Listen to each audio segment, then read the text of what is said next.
जय हिंद दोस्तों, बहुत बहुत स्वागत है आपका डिफेंस एग्जाम मास्टर में।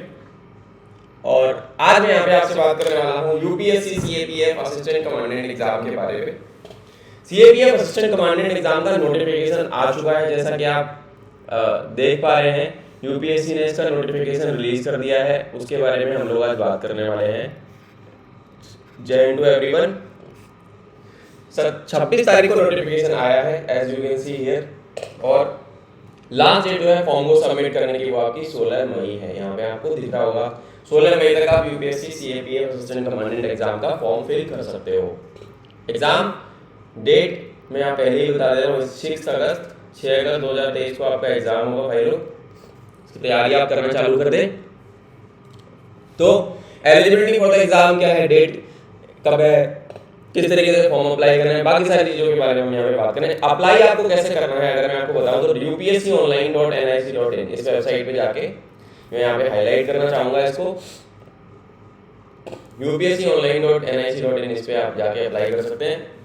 इसके माध्यम से आप अप्लाई करेंगे। एक वन टाइम रजिस्ट्रेशन अगर आपने अभी तक यूपीएससी वेबसाइट पे नहीं कराया तो वो करना पड़ेगा। OTR आपको करना पड़ेगा, और वो OTR में अगर आपको कोई मॉडिफिकेशन करना है तो मॉडिफिकेशन की लास्ट डेट है 23 मई तक। ठीक है दोस्तों, 23 मई तक नोटिफिकेशन की लास्ट डेट है।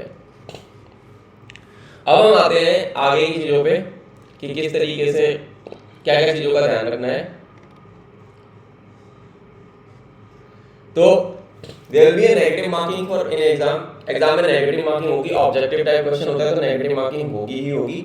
ठीक है, ओएमआर को आपको कैसे फिल करना है, black ball point points pen से भरना है, उन्होंने इंस्ट्रक्शंस दे रखे हैं। हम अभी उस बारे में नहीं जाते, पहले एलिजिबिलिटी क्राइटेरिया देख लेते हैं। तो आगे की चीज़ों के बारे में अगर मैं बात करूँ तो क्या क्या चीज़ों का ध्यान में रखना है। क्वेश्चन पेपर आपका पेन पेपर मोड में होगा, OMR शीट पे होता है, यानी कि अभी वही ट्रेडिशनल तरीके से पेपर हो रहा है। तो ऑनलाइन अप्लाई कर रहे हैं और इसके अलावा कोई दूसरा रास्ता नहीं। अब हम बात करते हैं मेन एक जो बहुत इंपॉर्टेंट चीज़ हो जाती है, जो कि नंबर ऑफ सीट्स कितनी है। तो ये जो एग्जाम हो रहा है पर्टिकुलरली, जिसकी डेट यहाँ पे देखो, यहाँ पे आ रही है 6 अगस्त 2023। It is for the recruitment of assistant commandant group A. Assistant commandant की दोस्तों जो पोस्ट होती है that is group A gazetted. ठीक है, ग्रुप ए पोस्ट होती है ये। अभी सेंट्रल आर्म पुलिस फोर्सेस इसको बोला जाता है, ये comes under ministry of home affairs, MHA के अंदर आती है। और दूसरा एग्जाम जो होता है डिफेंस से रिलेटेड होता है सीरीज का, वो comes under ministry of defence. ठीक है, तो मिनिस्ट्री ऑफ होम अफेयर्स के अंदर सारी CAPF आती है। और इसमें अभी जिसके लिए रिक्रूटमेंट निकला है वो है BSF, CRPF।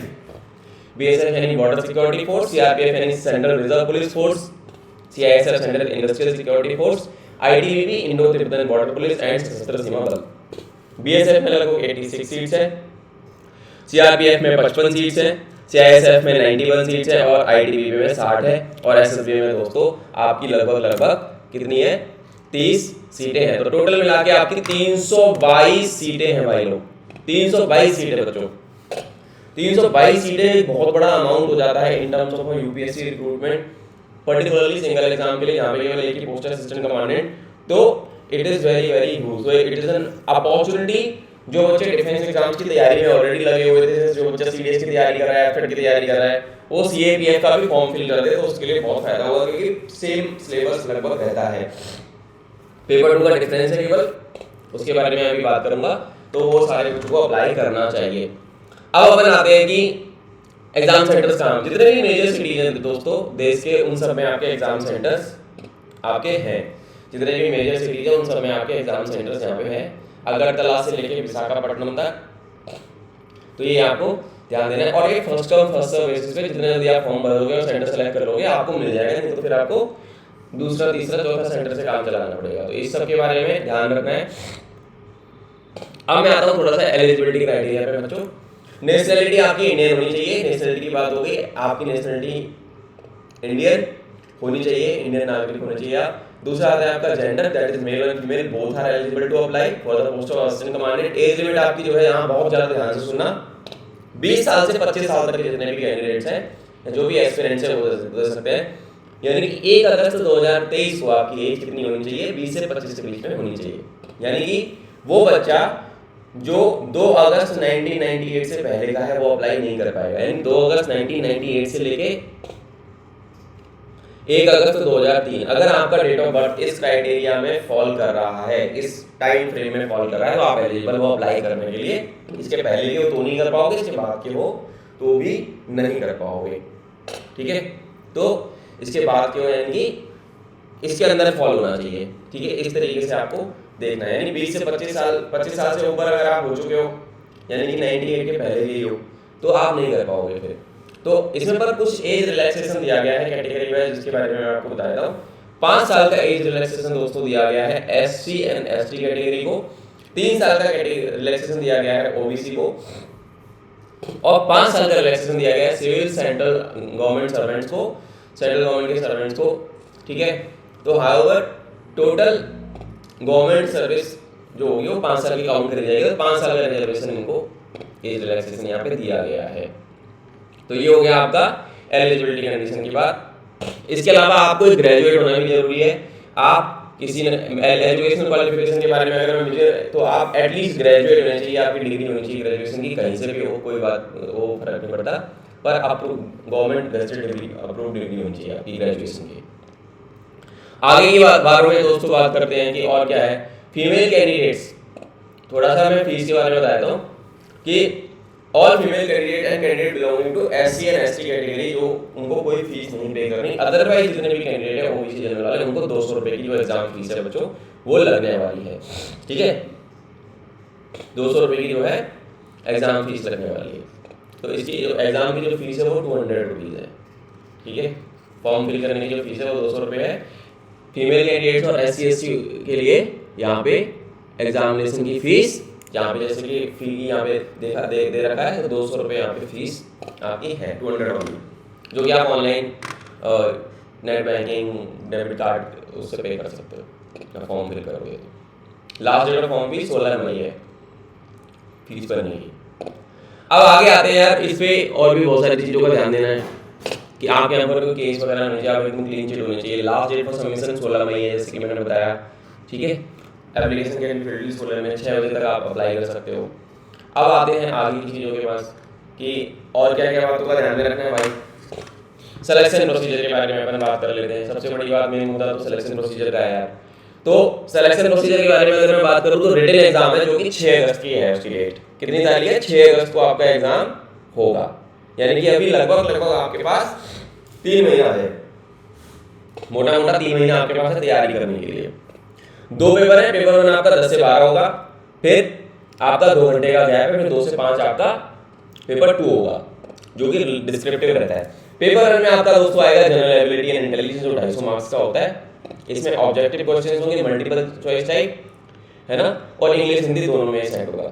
पेपर 2 आपका GS का होगा, ऐसे एंड कॉम्प्रिहेंशन, ये आपका 200 मार्क्स है, यानी टोटल आपका हो गया कितना? 200, 250, 450। यहाँ पे क्या होगा, इसमें आपको ऐसे कंपोनेंट पे ध्यान देना है, ठीक है ना। बट मीडियम जो होगा वो इंग्लिश ही होगा, ठीक है। प्रेसी राइटिंग कॉम्प्रिहेंशन, ठीक है, लैंग्वेज स्किल्स आपकी चेक कर जाएंगे इंग्लिश में। तो कैंडिडेट को पेपर 2 में ये इंश्योर करना है कि एटलीस्ट उसका जो स्कोर है वो अच्छा खासा है, ठीक है ना। तो आपको क्या करना है, अच्छे से तैयारी करनी है, तभी आपका भाई लोग ये निकलेगा। फिर आते हैं physical standard, physical efficiency test. यहाँ पे PET होता है इसमें। अब इसमें PET होता है, उसमें क्या होता है, ठीक है। इसके PET में क्या होता है, 100 मीटर की रेस है, आपको 100 मिनट 16 सेकंड में करनी है। फीमेल के लिए 18 है, 800 मीटर की जंप है 3 मिनट 45 सेकंड, ये फीमेल के लिए 4 मिनट 45 है। लॉन्ग जंप है आपके 3.5 मीटर की, फीमेल के लिए 3 मीटर की है। शॉर्ट पुट है 4.5 मीटर का, फीमेल के लिए शॉर्ट पुट नहीं है। तो ये सारी चीज़ों का ध्यान में रखना है आपको,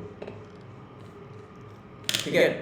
इसके बाद इंटरव्यू और पर्सनालिटी टेस्ट होता है आपका। जब आपका रिटन निकल जाएगा पेपर 1 पेपर 2, आपको दोनों क्वालिफाइड है, तो आपका इंटरव्यू होगा। एक छोटा सा इंटरव्यू होता है, it is not as like SSB interview, but थोड़ा सा लोअर लेवल में मान सकते हो। पर पर्सनालिटी इंटरव्यू आपका होता है, जो कि 150 मार्क्स का होता है, ठीक है। 150 मार्क्स का आपका इंटरव्यू होगा, जब आपकी पर्सनालिटी को चेक किया जाएगा। जब आपका एग्जाम क्लियर हो जाएगा तो आपसे डिटेल्ड एप्लीकेशन फॉर्म भरवाया जाएगा, UPSC प्रोवाइड करेगी, डैप वो आपको भरना पड़ेगा, उसी के बेसिस पे इंटरव्यू होगा। फिर आता है फाइनल सिलेक्शन या मेरिट आती है आपकी, जो कि कंबाइंड होगा रिटेन और इंटरव्यू के स्कोर का। अब मैं बात करता हूँ सिलेबस क्या है भाई। सिलेबस क्या है, अब तुमने ये तो जान लिया कि ये होगा, इंटरव्यू होगा, रिटेन होगा, किस तरीके से चीज़ें होंगी।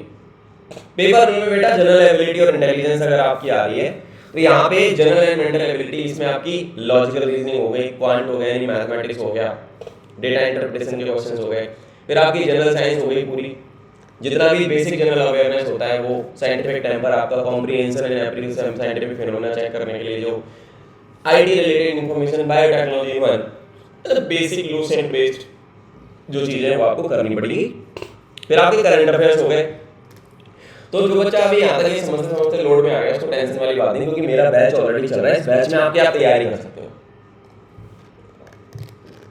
जहाँ पे मैं सीडीएस एफकेट सीएपीएफ का कॉम्बो बैच चलाता हूँ, आपको सारा content, study material, live classes, notes, recording सब मिलेगा और पूरा एकदम कट टू कट कंटेंट मिलेगा, जिसमें से पूरा का पूरा पेपर आपका बनता है। आपको लोड नहीं लेना। करंट अफेयर्स के लिए कोई टेंशन ही नहीं है। जितने भी जनरल अवेयरनेस की चीजें हो रही है, national, international, culture, music, art, literature, sport, governance, societal developmental issues हो रहे हैं, industry related, business, global interplay among Nations, ठीक है, क्रॉस बॉर्डर डिस्प्यूट्स वगैरह, ये जो भी चीजें होती है उस पे मैं मैगजीन बना के देता हूँ हर बच्चे को अपने को, monthly magazine, weekly magazine, quarterly, 6 monthly या ईयरली मैगजीन, वहां से आपका ये सारा कवर हो जाएगा। तो don't worry about it. Indian polity and economy दोस्तों, आपको इंडियन कंट्री के पॉलिटिकल सिस्टम का बेसिक नॉलेज होना चाहिए। कॉन्स्टिट्यूशन कैसे काम करता है, सोशल सिस्टम क्या है, पबएड जिसको बोलते हैं public administration, economic development in India, regional international security issues, इसके बारे में आपको पता होना चाहिए। फिर आते हैं हिस्ट्री के बाद में, इसमें मॉडर्न मिडाइवल, इसके बारे में आपको मॉडर्न में ध्यान रखना है। बेसिक हिस्ट्री आपको सारी आनी ही चाहिए। Events leading to freedom struggle है ना, फ्रीडम मूवमेंट क्या था, इस पे आपको ये सारी चीजें करनी है। फिर आता है इंडियन एंड वर्ल्ड ज्योग्राफी। यहाँ पे physical geography of India, social and economic aspects of geography जो कि इंडिया एंड वर्ल्ड में इंपॉर्टेंट है, वो आपका आएगा। ये हो गया आपका पेपर 1। अब आते हैं अपन पेपर 2 में, जिसमें आपकी जीएस, एसे और कॉम्प्रिहेंशन है भाई। उसमें क्या आ रहा है, ऐसे जो कि लॉन्ग नैरेटिव फॉर्म में आपको, ऐसे आपने स्कूल में लिखा होगा, ऐसे राइटिंग हम करते थे, आयरन हिंदी और इंग्लिश में। मेनली मैं बोलूँगा इंग्लिश में ही आपको लिखना है। तो topics are modern history, specifically freedom struggle हो सकता है, geography, polity, economy, knowledge of security हो सकता है, ह्यूमन राइट केस हो सकते हैं, आपके एनालिटिकल एबिलिटी को चेक करने के लिए। फिर पार्ट बी हो गया इसका कॉम्प्रिहेंशन। यहाँ पे प्रेसी राइटिंग होगी आपकी, जो कि आपको लिखना है इंग्लिश में, 120 नंबर की होगी, है ना। इसमें आपका developing counter argument, simple grammar हो सकती है, आपकी लैंग्वेज टेस्टिंग होगी कुल मिला के।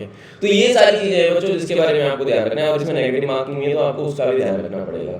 Online application will be field 26 अप्रैल से लेकर 16 मई तक, तो इसका 6 बजे तक, ये याद रखना। और इसके बारे में मेजरली मैंने सारी चीजें कवर कर दी हैं। स्टिल किसी बच्चे को डाउट है तो वो बच्चा जो है मेरे से पूछ सकता है। और नेगेटिव मार्किंग की अगर मैं बात करूँ तो देखो, there will be a negative marking, जैसे यहाँ पे दे रखा है 0.33, 1/3 यानी 0.33 मार्क्स की नेगेटिव मार्किंग होगी ही होगी, ठीक है। तो स्पीड एंड एक्यूरेसी बहुत ज़्यादा मैटर करेगा, तो इसके बारे में आपको याद रखना है, ठीक है ना।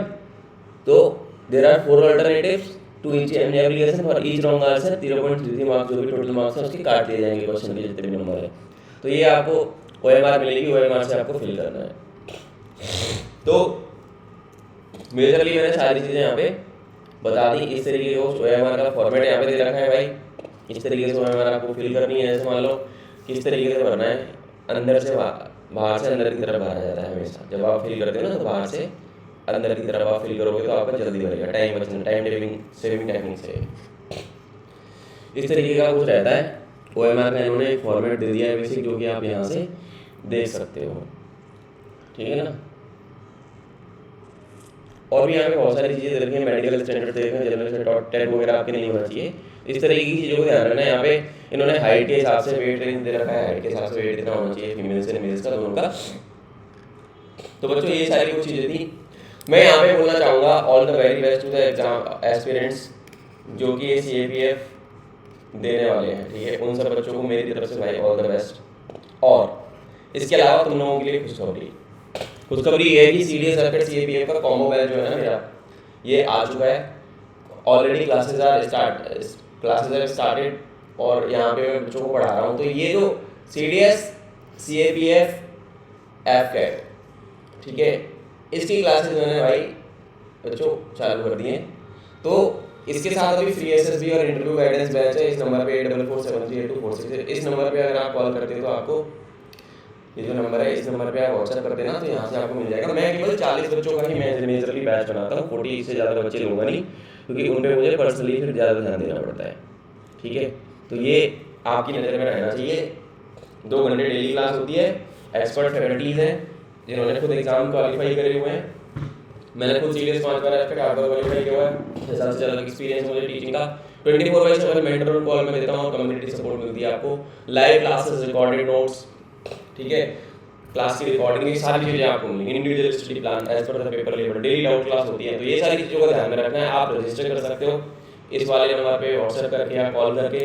सीट्स लिमिटेड है बच्चों, मैं बता देता हूँ, तो ज़्यादा टाइम मत वेस्ट करना और टाइमली इनरोल कर देना। ठीक है, डिस्क्रिप्शन में इस वीडियो के मैं सारी डिटेल्स डाल दूंगा, नंबर और सारे सोशल मीडिया हैंडल्स के लिंक, वहाँ से जाके फॉलो कर सकते हो। वहाँ पे ऑफिसर्स भी आते हैं। हमारी कोशिश रहती है कि आपको मोटिवेटेड रखने के लिए हम एक्स सीआरपीएफ आईटीबीपी एसएसबी के ऑफिसर्स का भी लाइव इंटरव्यूज वगैरह भी कराते रहता हूँ, उससे भी मोटिवेशन और इंस्पिरेशन मिलेगा, उसको भी आप देखते रहना। जय हिंद दोस्तों, ये था हमारा यूपीएससी सीएपीएफ असिस्टेंट कमांडेंट का नोटिफिकेशन, और मिलेंगे अगले किसी सेशन में। तब तक ध्यान रखो अपना। I will see you in the uniform soon.